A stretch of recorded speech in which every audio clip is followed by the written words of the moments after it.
My name is Rob. I want to join my voice to Kent and the other leaders and just say welcome and thank you for being a part of Resurrection Church. Our mission is joining Jesus in making all things new. We want to invite you to consider if God might be calling you to join a crazy group of people meeting in a cafeteria to make much of Jesus. And every single week, we are learning of a new person or a new family that God is calling to be part of this mission. So we invite you to pray about it.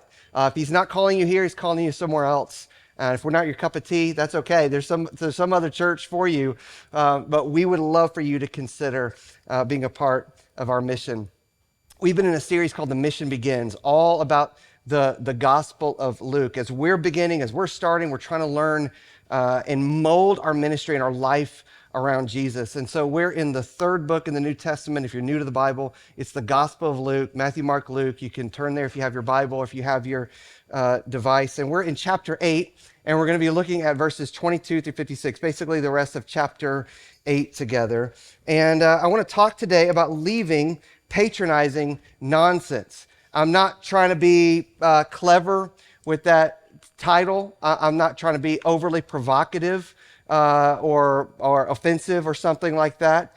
But here's what I mean when I say leaving patronizing nonsense. There was a survey done recently by a group I respect and believe is to be accurate, that 52% of U.S. adults say that they believe Jesus Christ is a great teacher, but he is not God.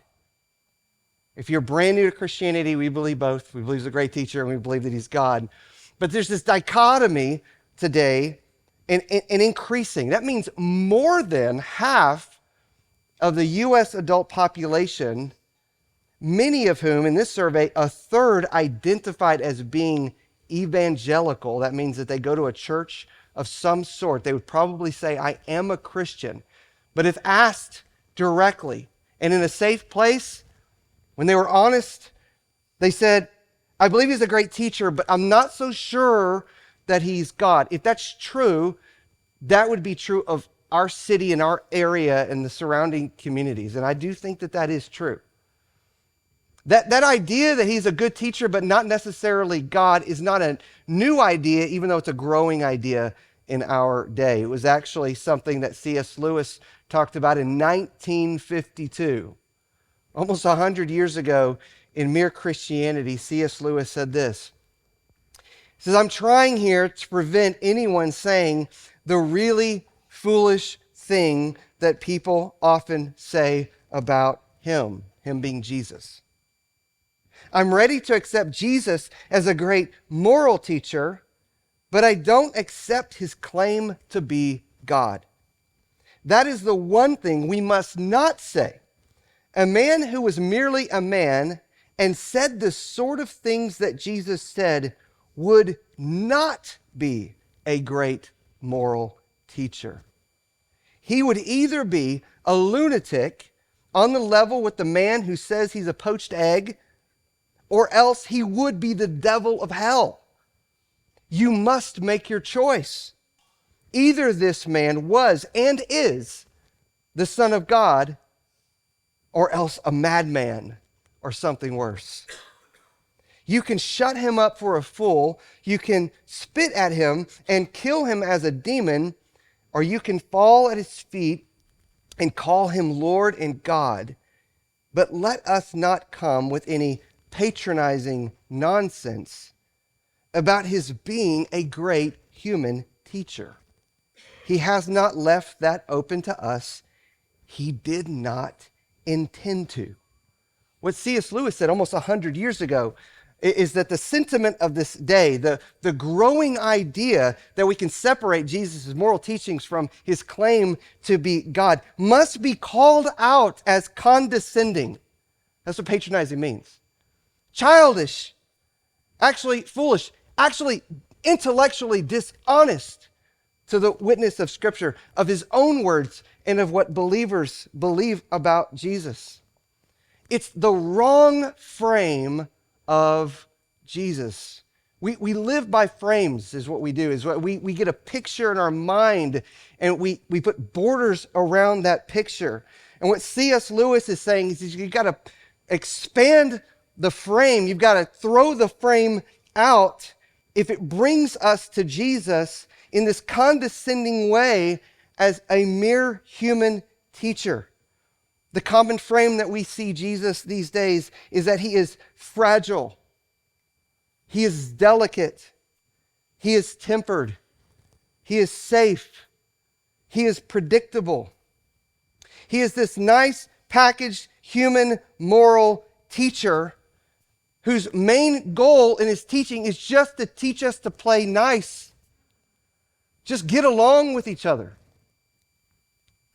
That frame of Jesus is neither saving in its ability, this teacher's ability to save us from death, hell, and the grave, nor is that picture of Jesus inspiring at all to even be kind and nice people. That tired, old, overused framework of Jesus is like the book you've already read that you have no interest in reading. He's the Netflix show you don't care to watch, even though you're supposed to. He's the Amazon package that sits unopened because you already know what's inside. You've already read the reviews. You already know exactly what is inside that package.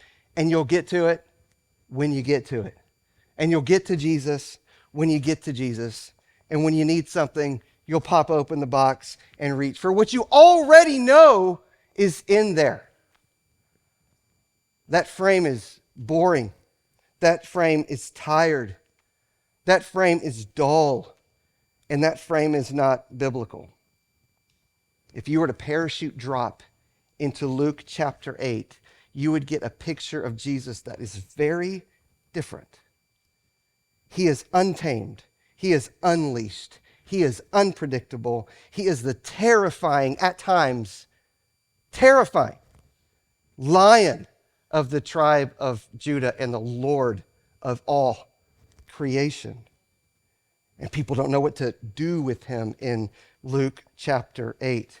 And I think the burden of this passage, the way that Luke stacks the miracles on top of one another, leaves us with this burden. I believe the Lord wants us to grab hold of, that we dare not patronize the one who conquers our greatest nightmares. We dare not condescend him into some small frame, the one who tames our greatest fears and conquers our greatest nightmares. Consider the nightmares of nature. Consider the nightmares of evil and of darkness. Consider the nightmares of death. Those three things, Jesus proves he conquers and tames very easily, by the way. And it's fascinating. So let's first look at how he overcomes the nightmares that we have of nature that we cannot control. Look at verse 22 in chapter 8. One day he got into a boat with his disciples, and he said to them, "Let us go across to the other side of the lake." And so they set out, and as they sailed, he fell asleep. And a windstorm came down on the lake, and they were filling with water and were in danger. Now, the danger that they have is not that their boat might not make it, is that their lives might not make it, because in this lake, people drowned all the time because they did not have a weather app on their phone. They did not know when the wind was going to come, like it hit this week. I mean, you want to talk about crazy wind. I mean, they're on a lake that is 700 feet below sea level, surrounded by mountains. And as soon as wind came, it capsized the boat. And many of their friends died. And that was part of the job of a fisherman, was to put your life at risk anytime that you were in a boat. And so they were terrified and filled with danger at this windstorm. Verse 24 says, and so they did what you would do. They woke up Jesus, who's sleeping in the back of the boat. And they woke him saying, Master, Master, we are perishing. And he awoke and rebuked the wind and the raging waves. And they ceased. And there was a calm. And he said to them, where's your faith? And they were afraid.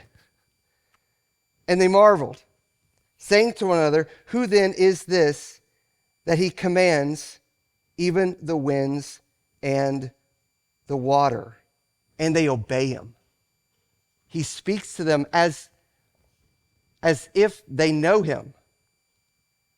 And notice that fear came after Jesus made a calm. He calms the storm. He rebukes the wind. He makes the raging waves go away. And suddenly, they're still afraid. See, they were afraid of the capsizing of the boat and of the idea of perishing, of the danger that was all around them. And now they're aware of a different kind of fear that they're being filled with, that they're not quite sure who the person is that is in the boat with them. Have you ever been there? Have you ever had that idea of Jesus? He's not fitting the categories that I had preconceived in my mind. His power towers over it. His grace is bigger and larger than I at first imagined. Who's in the boat with me after all? Who is this? That the wind and the water, the raging water, listens to his voice and it stops. Well, there are probably people here today who have never imagined that Jesus, as the Son of God, the eternal Son, is the agent through whom God created the world.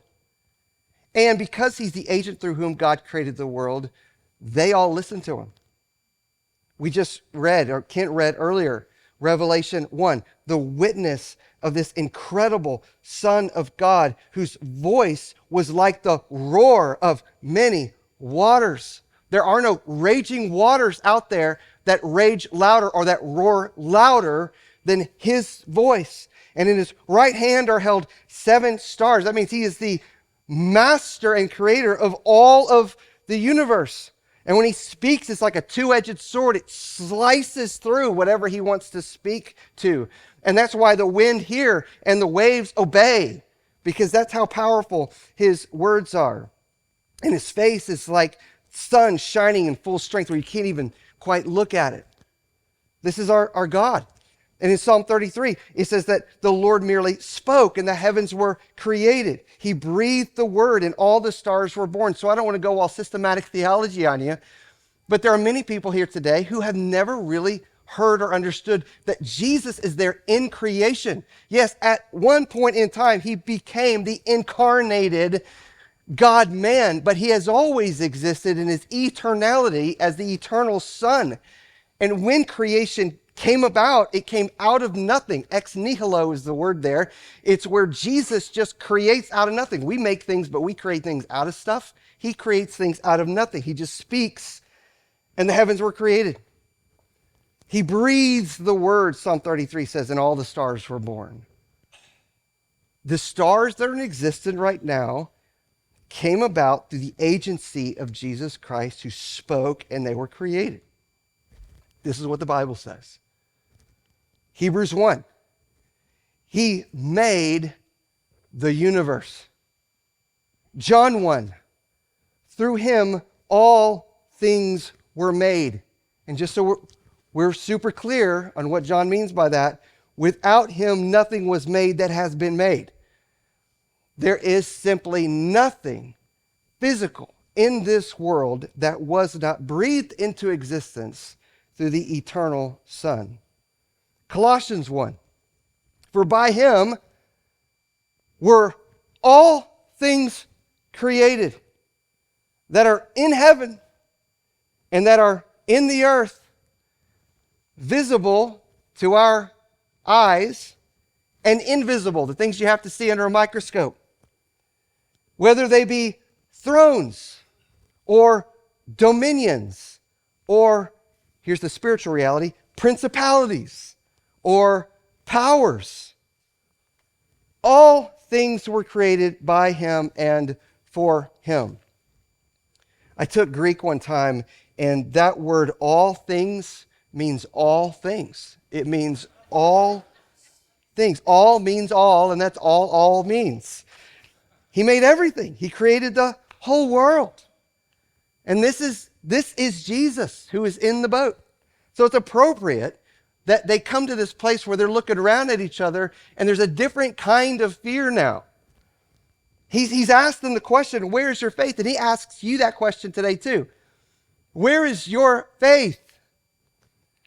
Do you believe in my power in this way? Do you believe that I'm the master over all things? I'm the supreme sovereign Lord of the entire world.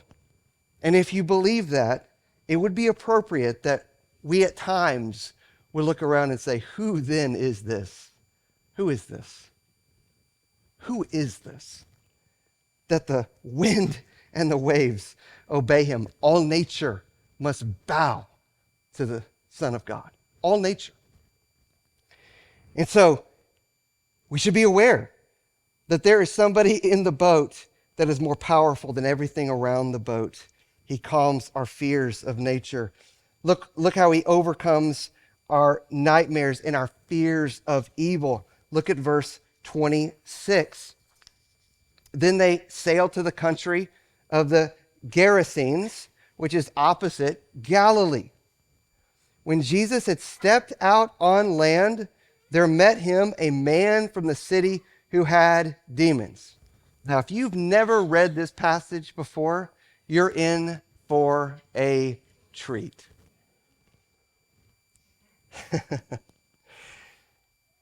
He steps out on land. There's a man from the city who had demons, plural. For a long time, he had worn no clothes. He is a naked man filled with demons and who had not lived in a house, but among the tombs. When he saw Jesus, he cried out and fell down before him and said with a loud voice, "What have you to do with me, Jesus, Son of the Most High God? I beg you, do not torment me." For he had commanded the unclean spirit to come out of the man. For many a time it had seized him. He was kept under guard and bound with chains and shackles, but he would break the bonds and he would be driven by the demon into the desert. What we see happening right here in the country of the Gerasenes is a power encounter between good and evil, between the holy and the not holy, between the Son of God and the demons who rejected God. And we have an individual who, and I can't go into all a big teaching on spiritual warfare or something like that, who is giving every indication of demonic possession. There's a difference between the demonic oppression and demonic possession. That's where you essentially give your entire control over to the enemy. That seems to be what has happened with this person, because there's many demons that are kind of speaking as one in this individual. He seems to be absolutely controlled by them, driven into these humiliating circumstances of being naked. That, by the way, darkness and evil seeks to humiliate you. They're not your friends. And this person's being humiliated by them. In humiliation, he's naked, living among the tombs, gravitating towards darkness and death. He could have had a home, but instead he's living in the tomb, so he seems to be controlled.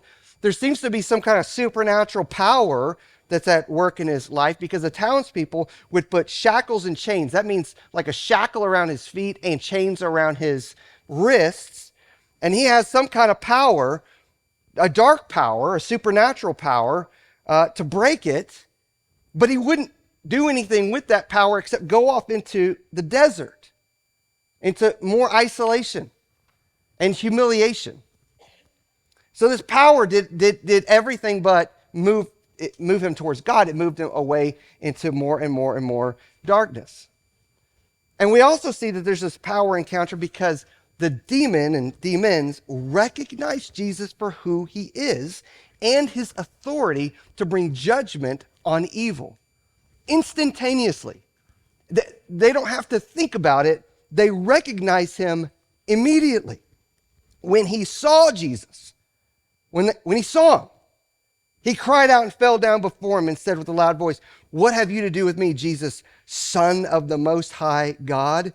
The demons actually know how to answer the question, who then is this? They know. They know he's the Son of the Most High God. And because he's the Son of the Most High God and he can bring judgment upon evil, and he will bring judgment upon evil, it's not a matter of if, it's a matter of when. They ask for a favor. I beg you, do not torment me. That's my destiny. That's what's going to happen. Please don't do that right now. Please don't torment me. And Jesus takes control of the situation in verse 30 by requiring the demon to give a name for himself. Jesus asked, "What's your name?" And he said, "Legion." For many demons had entered him, and they begged him not to command them to depart into the abyss. Just as soon as they give a name, they're saying, "Please don't bring judgment upon me right now. Please don't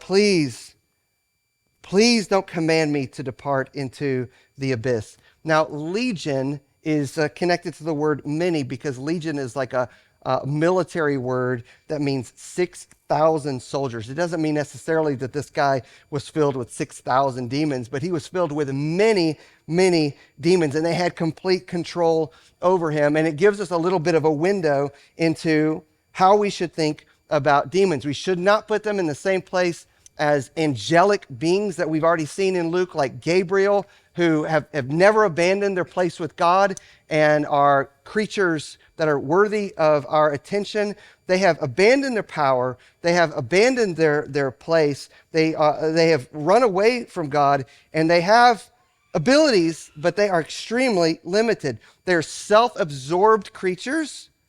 They're intelligent, but they're not wise. They know the Bible, but they don't seek God. They don't pursue wisdom. They move in groups, and they seek to infest wherever they go. And they scatter when the lights come on. The best creature that I could connect to the working of demons are roaches. I grew up in the Houston area. Anybody grow up in Houston? Anybody grow up in the coast? You ever be told, "Oh, those large flying roaches, they're just water bugs"? No, they're terrifying roaches. And they will infest anything if you just let them live, if you just let them go. If you leave food out and you don't do anything about it, you don't push back on their presence, they will just take over. And that's what demons do. And just like roaches scatter when the lights come on, so do demons. They live in the dark. They seek to take over. And if you don't resist, they will over time take over. I had a friend who had an apartment in New York, and he tells me this story about how this apartment was super, super cheap. His uncle got it for him. And he says it's first time to unlock the door and walk into this dark apartment that hasn't been lived in the center of New York City. He sees the kitchen counters moving. And he's like, "Why is the counter moving?" And he flips the light on, and you know what happened. The roaches just scattered everywhere, infested. infestation. And that happens. That happens in people's homes if they don't do anything about it. The same is true of darkness. You don't do anything about it, the darkness will take over. That's what happened in this man. We don't know his story. We don't know why. We don't know what choices he made or why he allowed this to take place in his life. But the demons answer back to Jesus and say, we are many. And then, notice in verse 32, things get really weird now. In verse 32, now a large herd of pigs was feeding there on the hillside, and they begged him to let them enter these. So he gave them permission. It's their idea. He says, okay. Then the demons came out of the man and entered the pigs. And the herd rushed down the steep bank into the lake and drowned. You now have a herd of pigs belly up in the lake, dying, squealing. I don't know what dying, drowning pigs do, but they're drowning in this lake, demon possessed now, and they're dying. Verse 34 says, when the herdsmen saw what had happened, and this is the funniest line in the Bible, they fled and told it in the city and in the country. Of course they did. Of course they did. I would. You would. What just happened? I don't know what else. What just happened? This guy that's been demon-possessed his whole life, they're used to that. They're used to seeing that guy. They're used to even seeing him break the shackles and go off into the desert until somebody else, I don't know, they pinned the guy down and they shackled him again and they put him back. But they weren't used to this weird power encounter where the demons left, went into some pigs. The pigs went over the cliff. That's, by the way, also what the demons constantly do or try to tempt people to do in the Bible is suicide and self-harm. And so they go over the cliff, they go into the water, they're dying, and they go and tell the entire city and the country. Verse 35, then people went out to see what had happened, and they came to Jesus, and they found the man from whom the demons had gone, sitting at the feet of Jesus, clothed and in his right mind. Something good has happened. Just like the calm has happened, just like the storm has stopped, and suddenly they experience something they're not supposed to experience. They're afraid. They weren't afraid of the demon-possessed man, but now a different fear has come upon them. Now they're suddenly afraid. And those who had seen it told them how the demon-possessed man had been healed. And then all the people of the surrounding country of the Gerasenes asked him to depart from them, for they were seized with great fear. So he got into the boat and he returned. They were seized. They were overcome with fear when they see the man healed. Who is in our boat? Who is this? Some people think it's because they don't love this man who has now been healed, and so, they just didn't care anything about him, and that's why they said, get out of here, we don't want you around here. Some people think that it was because they were angry at the loss of money. Certainly somebody lost money that day when their entire herd of pigs went over the cliff. And so they're saying, get out of here lest you do this to some other, means of income for us.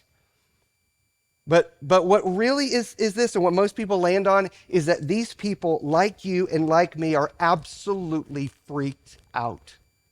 That's what they are. They're like, who are we dealing with here? Who is this? Verse 38 says, the man from whom the demons had gone out begged. We have a new begging happening here. That he might be with him. The now healed, the now made well person wants to be with him. But Jesus sent him away saying, return to your home and declare how much God's done for you. And he went away proclaiming throughout the whole city how much Jesus had done for him. He says, listen, this is your greatest mission field. Just go back home. Just go back home and show everybody who you are now. Just do that. I know you want to go with me. I know you want to go on the adventure with the other apostles and the other disciples into places to spread the gospel, but your greatest opportunity is back home. And can I just say, for some of us, that's exactly true of you too. You don't want your home, you don't want your family, you don't want your old friends to be your primary mission field. And yet, if you just re-engage those places, that is going to be your greatest impact for gospel mission. You just go back with the light that God has given to you, with this love that he's given to you, with this faith and this purpose that he's given to you. And that is going to be your greatest opportunity.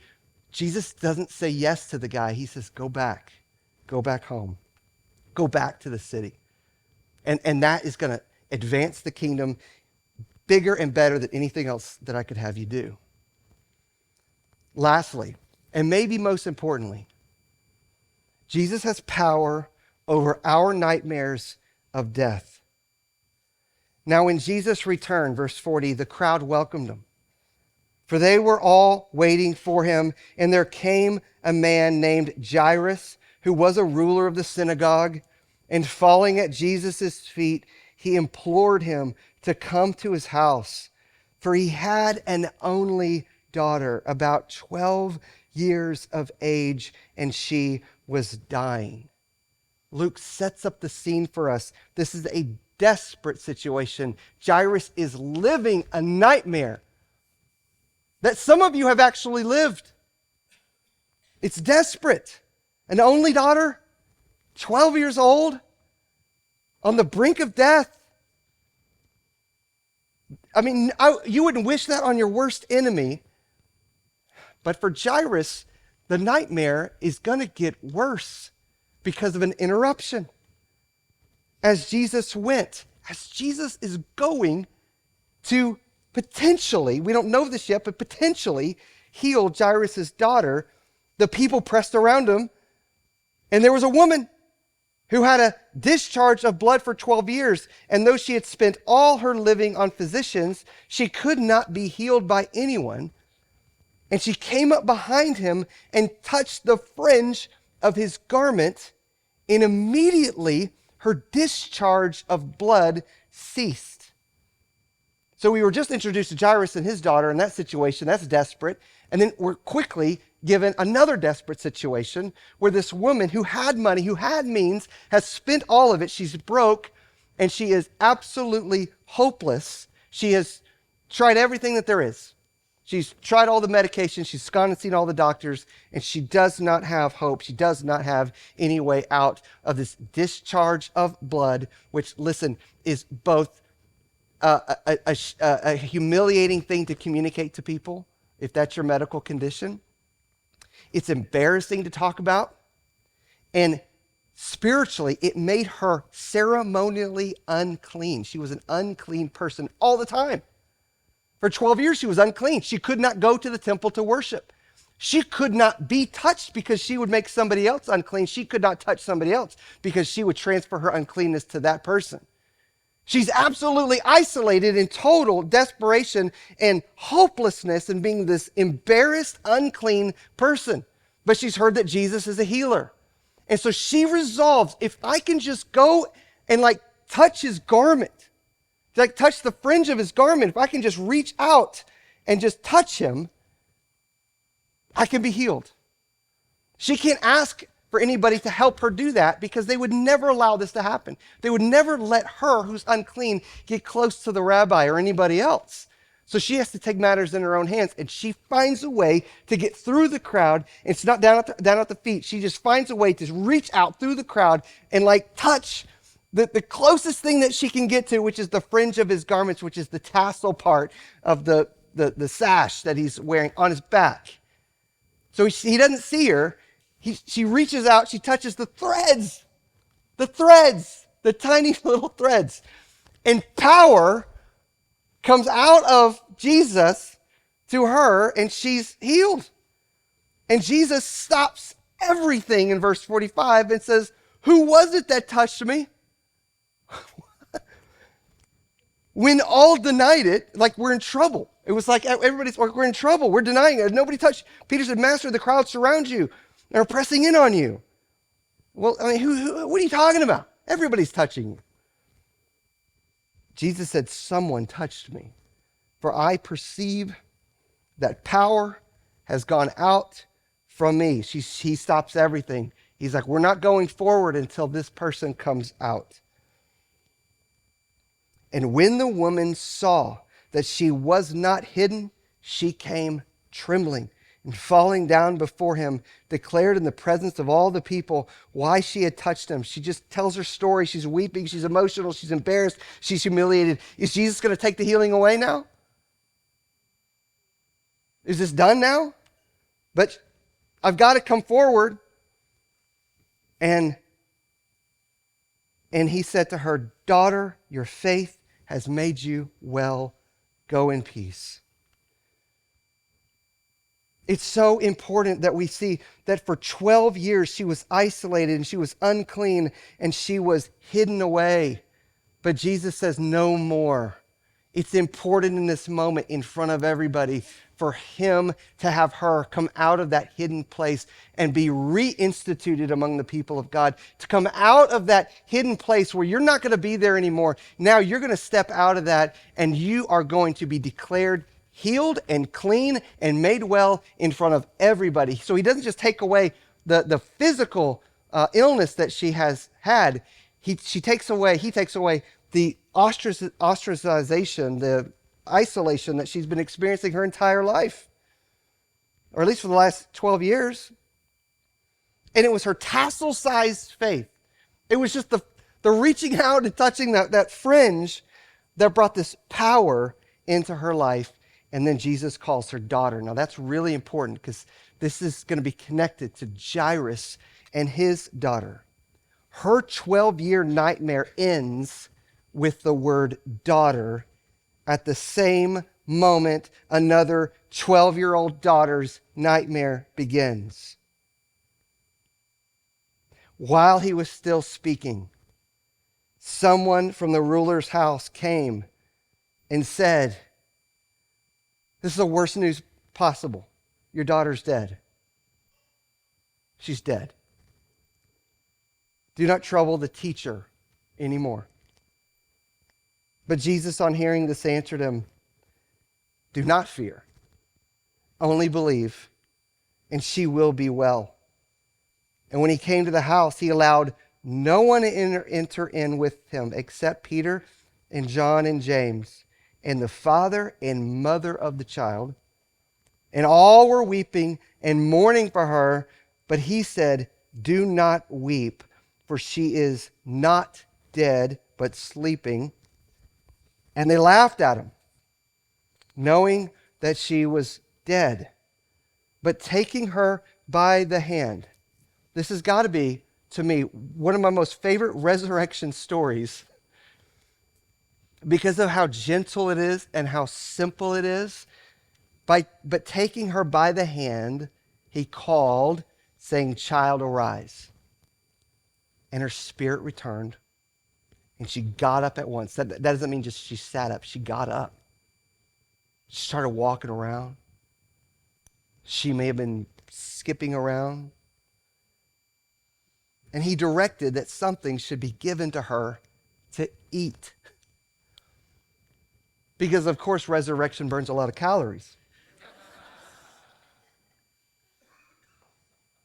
And her parents were amazed. But he charged them to tell no one what had happened. This is how I would like us to close with this. You and I must make a decision here today. If you're not a Christian, you need to make a decision. You need to make a decision. You know enough right now. Is Jesus who he said he is?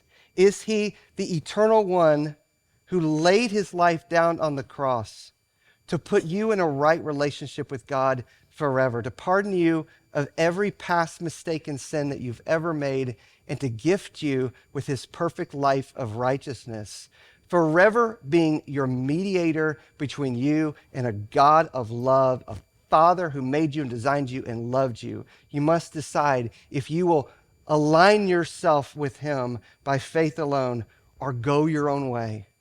That's the decision you must make. But for believers, we are also at a place of decision. We are at the valley of decision. Will we reach for these tired frames of Jesus? Or will we throw them away? Burn them down. They're so boring and predictable, and it's not the biblical Jesus. We have to decide right now, is Jesus the teacher we shouldn't bother with issues like life and death? If so, his claims should be laughed at. You should just laugh with the paid flute players of that day because he's just a human teacher. Don't bother him with issues of life and death. Or is he the Lord over death? Is he the Lord over death? Who is so powerful that he is more concerned about her emotions and her hunger in the first few moments of resurrection than the power of death. He cares more about making the room smaller so that when she comes out of death, she's not freaked out by a room full of people. She sees her mom, she sees her dad, and he just brings a few of the disciples in there. He doesn't push all the flute players out there in the corners. But her first moments out, she's just seeing people she's familiar with. And he cares more about her hunger. He says more about her hunger than he does about just arise, leave death itself. Child, arise. 2 words, all Jesus needs to resurrect anybody. Child, arise. Death is no problem for Jesus. And resurrection is no problem for Jesus, for he is the Lord over death. We're going to close by taking the Lord's Supper. If the band could go ahead and come up here. I've talked a lot about the power of God and the authority of God over our greatest nightmares. And I think it's an appropriate place at times to ask the question. I think the disciples did. I think we should. Who then is this? That's what happens over and over again in this section. Who is this? Who is this? We should be appropriately afraid of him. The fear of God is the beginning of wisdom. It's the starting place. No, being afraid of hell doesn't get you into heaven. But the fear of God is the starting place for wisdom. It wakes you up. It helps you come to your senses. But coming to your senses and being aware of who God is isn't saving in itself. That takes faith. And all it takes is the kind of faith that the woman had when she just reached out past the crowd. Nobody's aware of her. I mean, in the story, Jesus isn't even aware of her. She just reaches out past everybody. She fights through her shame. She fights through the embarrassment. She just reaches out and she just touches the tassel, the threads. The threads. Isn't that what Jesus said? Didn't he just say it takes a mustard size seed of faith? That's the tiniest amount of faith. That's all it takes. She reaches out, and you can reach out today by faith alone. If you've reached out and you've aligned yourself to Jesus, we're going to take the Lord's Supper here in just a moment. We're going to sing, and while we sing, if you didn't get the bread and the cup, it's an hourglass thing. Leslie's going to go around and make sure that you have it. If you're a Christian, take. If you have questions or you're not a believer yet, don't take as some kind of religious ritual. We're not about that. This doesn't clean you up or get you right with God. We would invite you to take Jesus by faith. Reach out your hand of faith and take hold of his nail-scarred hands today. And get baptized next week. It's a bunch of people going public with their faith in Jesus, and we would invite you to do this. Listen, the one who silenced the storm stepped into the storm at the cross. The one who cast out evil was a willing victim of evil, and the one who raised the dead was willingly put to death so that he would crush death for us, and he would tame and he would silence our greatest fears and our greatest nightmares. So let's stand together, let's sing, and I'll come back up in just a moment. We'll take the bread and the cup together. Don't take it now. I'll come back up and we'll take the cup together.